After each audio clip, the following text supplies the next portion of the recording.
جس دریا سے حضرت موسیٰ بچ کے نکل گئے اسی دریا میں فرعون اور فرعون والے غرق ہو گئے۔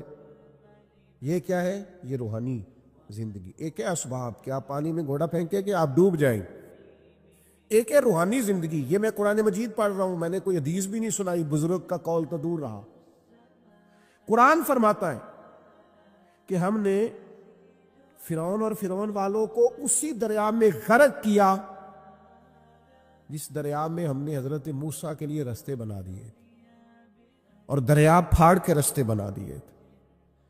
تو رب کریم نے ایک روحانی زندگی بھی مومن کی رکھی ہے، روحانی زندگی۔ ذرا غور کیجئے کہ بھلا میں کیا کہنے لگا، صرف 50 سیکنڈ کے لیے آپ نے سوچنا ہے۔ زندگی میں ہمیں بہت ساری ایسی چیزیں ملی ہیں جو ہماری محنت کا نتیجہ نہیں۔ ہمیں بہت سارا ایسا کچھ ملا ہے جس کے ہم قابل تھے نہیں، پر رب نے عطا کر دیا۔ نہ سمجھ لو آپ، یہ جو آپ کو ملا ہے نا، تھے نہیں قابل پر ملا ہے۔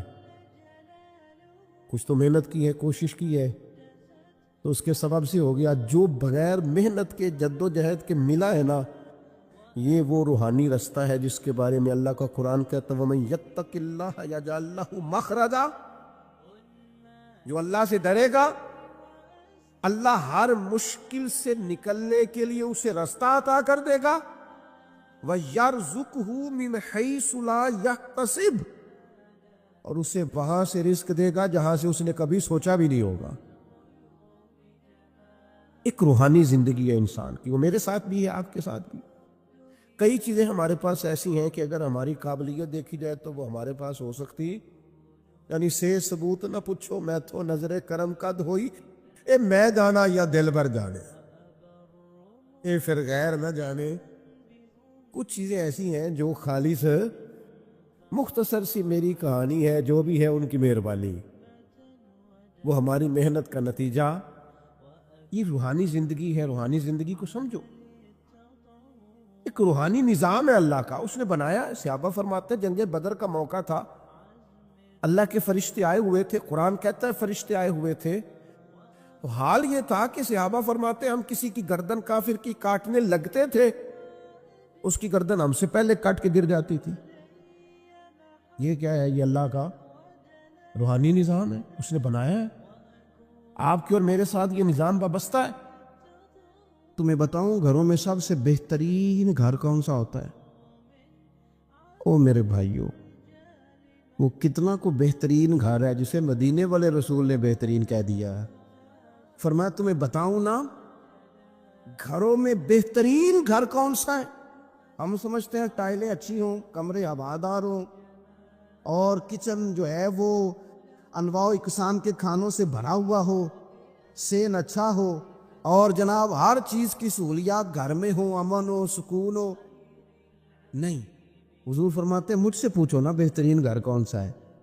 تو یا رسول اللہ بتائیے، سیاستہ میں حدیث ہے، کریم رسول فرمانے لگے گھروں میں بہترین گھر وہ ہے جس میں کوئی یتیم رہتا ہو اور اس کے ساتھ سلوک اچھا کیا جاتا ہو، اچھا سلوک کیا جاتا ہو، یتیم کو رکھا جائے، پھر اس کی پوری نگرانی کی جائے، اسے پورا پیار دیا جائے، اسے پوری محبت دی جائے، یتیم رہتا ہو اور اس کا خیال بھی رکھا جاتا۔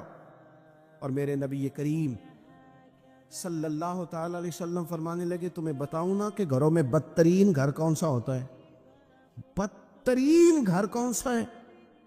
حضور بتائیے، فرمایا جس میں کوئی یتیم رہتا اور اس کے ساتھ سلوک نہ صحیح کیا جاتا ہو، اس کو تکلیف دی جاتی ہو، وہ کرب میں ہو، وہ تکلیف میں ہو، وہ اذیت میں ہو۔ رکھنے والوں نے رکھ تو لیا ہے لیکن ان کو پتہ ہی کوئی نہیں ہے کہ ان کے ساتھ ہم نے رویہ کس طرح کا رکھنا تھا۔ یہ ایک اللہ کی قدرت ہے، اس کی حکمت ہے۔ چلے جاتے ہیں بعض اوقات بڑے، میں نے جو شروع میں آیت پڑھی، اللہ فرماتے ہیں علم یجد کا یتیما فآویٰ، محبوب ہم نے آپ کو یتیم پایا، پھر اپنے جوار رحمت میں وسیع جگہ دی، پھر ہم نے آپ کو غنی کر دیا، پھر ہم نے آپ کو اپنے قرب کا رستہ عطا کیا۔ اللہ نے نبی کریم علیہ السلام کو در یتیم پیدا فرمایا۔ یہ یتیموں کے تعلق سے ایک عظیم شان ان لوگوں کو دینی تھی تو اللہ نے اپنے حبیب کو بھی در یتیم پیدا کر دیا۔ یہ ایک خاص قسم کا کرب ہوتا ہے۔ ظاہر ہے جس آدمی نے جو چیز چکھی ہوئی ہوتی ہے وہی اس کے ذائقے سے آگاہ ہوتا ہے، دوسرا دور کھڑا اسے آگاہ نہیں ہوتا۔ جو چکھ لیتا ہے، جو پانی میں اتر جاتا ہے، وہ اس کی گہرائی بھی جانتا ہے اور ٹھنڈا کتنا یہ بھی سمجھتا ہے۔ جن لوگوں نے یہ دور گزارا ہوتا ہے ان کو اس کا پتہ ہوتا ہے۔ نبی کریم صلی اللہ علیہ وسلم نے یہ وقت بتایا تھا، حضور نے یہ دیکھا تھا۔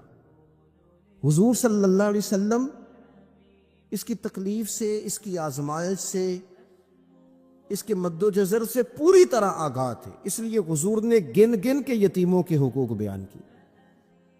میں نے اپنی زندگی میں یہ نظام دیکھا ہے، پہلے 2 ہفتے لوگوں کی نظروں میں بڑا پیار، اگلے 2 ہفتے اس میں تھوڑی سی کمی، پھر اس کے بعد آہستہ آہستہ کہنا کہ چلو کوئی تعلیم حاصل کرنا ضروری تو نہیں نا، چلو یہاں پڑھنا ضروری تو نہیں نا، چلے بندے کو خرچے بھی تو کم، پھر آہستہ آہستہ، کیونکہ کوئی بھی چیز ہے نا وہ پرانی ہوتی ہے، اس میں کمزوری آنا، پھر لوگوں کے لب و لہجے کا تبدیل ہونا، پھر بعض اوقات کسی شخص کا آ کے کوئی بات پوچھنا تو اس کے سوالوں میں چبھن، اس کے لب و لہجے کے اندر گھٹن کہ کتنے بجے باہر جاتے ہو، کب واپس آتے ہو، اب شام کو کتنے بجے جاتے ہو۔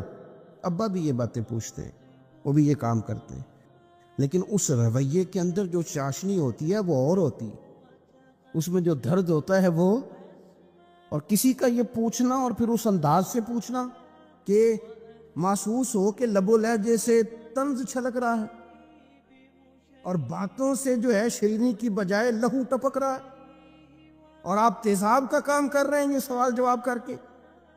یہ کمزوریاں، یہ انداز، اور یہاں تک کہ بیٹیوں کے رشتے دیکھنے والوں کا آنا تو ان کا یہ پوچھنا کہ بھائیوں کا رویہ کیسا ہے۔ ابا کے ہوتے لوگ یہ سوال نہیں پوچھتے، والد کے جانے کے بعد پوچھتے ہیں آپ کے بھائیوں کا رویہ آپ کے ساتھ ٹھیک ہے، یعنی معنی یہ ہے کہ وہ کچھ دیں گے کہ نہیں دیں گے، وہ کچھ جہیز بنائیں گے کہ نہیں بنائیں گے۔ یہ ساری چیزیں اس کرب سے وہ بچے گزرتے، اور پھر وہ بڑے قریبی لوگوں کو بھی اپنا قریبی سمجھنا چھوڑ جاتے ہیں۔ پھر ایک وقت ایسا آتا ہے کہ وہ سمجھتے ہیں ہمیں اپنے دامن میں ہی اپنے آنسو چھپا لینے چاہیے، کسی کو نظر نہ آئے۔ وہ محسوس کرتے ہیں کہ ہمیں خود سے ہی بس سمٹ جانا چاہیے، کسی تک ہماری کوئی چیز پہنچے نہ۔ آہستہ آہستہ لوگ چیزوں کو چھپانے لگتے ہیں، اور یہ پوچھنا کہ روٹی کھائی ہے کہ نہیں کھائی، تو اس طرح پوچھنا جیسے کوئی خیرات لے کے کھڑا ہے دروازے پہ، آپ نے کھلانی ہوتی تو کھلا دی ہوتی۔ آپ نے گرمیوں کے کپڑے لے لیے ہیں کہ نہیں لے لیے، تو اس کا رنگ اس طرح کا ہے کہ جس طرح کسی کو اس طرح پوچھا جا رہا ہے کہ جیسے بڑا بھکاری ہے۔ یہ ساری چیزیں ہم اس انداز میں کرتے ہیں کہ وہ جو خوبصورت، میں کہہ چکا ہوں کہ پھر اگر کسی ادارے میں وہ بچے ہیں تو وہاں ان کو دکھایا جاتا ہے کہ اتنے بچے ہیں تو ہمیں فنڈ چاہیے۔ آپ اچھی نیت سے کر رہے ہوں گے صاحب، لیکن آپ اس کومپل کو بھی تو دیکھیں نا کہ اس نے کھلنا ہے، اس نے پھول بننا ہے، اس نے کس طرح چھاؤں لوگوں کو دینی ہے جب وہ خود مرجھا جائے گا۔ پھر یہ لوگوں کو، ایسے بچوں کو میں نے عام لوگوں سے نفرت کرتے دیکھا، پیچھے ہٹتے دیکھا، لوگوں کے لیے ان کے دلوں کے اندر اچھے جذبات نہ رہے۔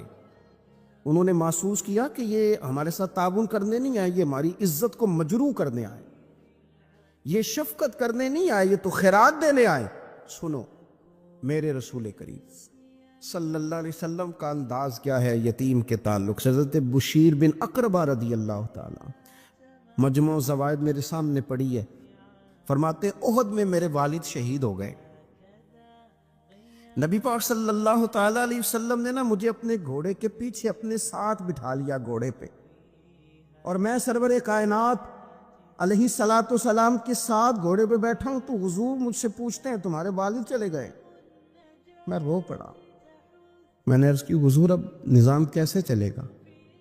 آپ یقین کریں چھاؤں کا پتہ تب بھی چلتا ہے کہ جب دھوپ آتی ہے اور اس کی قدر کا احساس ہوتا ہے، محسوس ہوتا ہے۔ جب کوئی گھر کا بڑا رخصت ہو جاتا ہے تو یوں لگتا ہے کہ ساری چھتیں کمروں کی بھی گر گئی ہیں، سین کی بھی گر گئی ہیں۔ اب یکدم دھوپ آئی ہے، پھر اس کا احساس محسوس ہوتا ہے۔